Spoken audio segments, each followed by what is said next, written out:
round two, fight. What's up, everybody?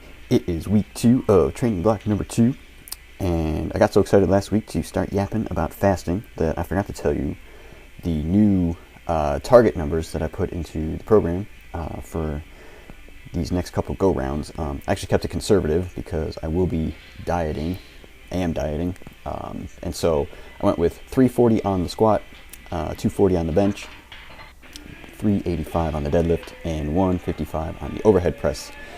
And as you know, I've either already basically hit those numbers or gotten really, really close to them. So I figure that'd be good if I can.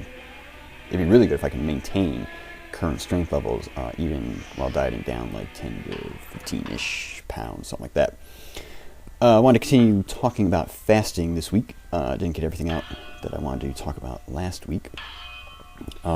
First off is, I mentioned that some people call it intermittent fasting, and I just want to point out that that is totally redundant, because if the fasting was not intermittent, you would starve to death because you wouldn't be eating. So there it is.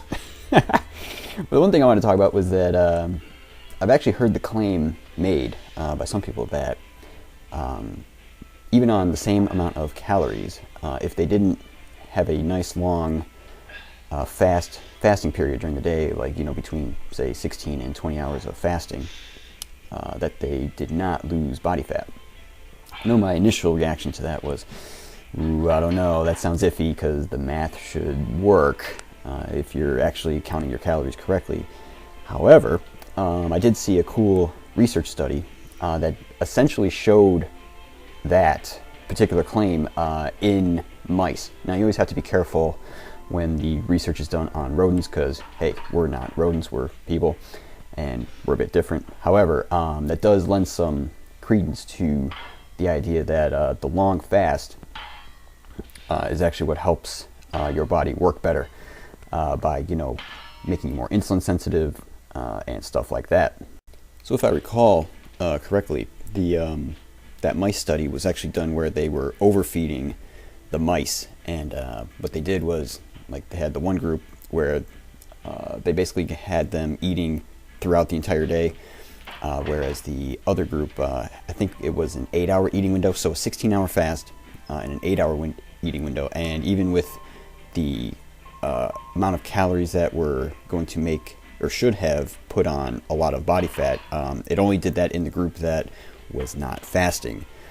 So something I may do if I'm not pleased with the rate of fat loss is actually increase my fasting period, because like I said, right now it's at about 13 hours. It's approximately 6 p.m. to 7 a.m.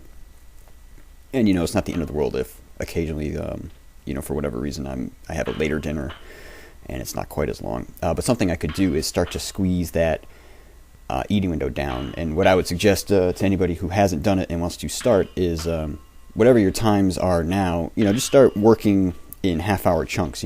So for example, I would take my dinner from 6 and move it to 5:30, and do that for like a week, and kind of get the hang of that. And then once you feel good with that, move it down to another half hour to, like, say 5 in my case. And I think that's a good way to get on that bandwagon. So good week of lifting. Not feeling any effects from lower calories, and that's about it. So we'll see you guys next week. Bye.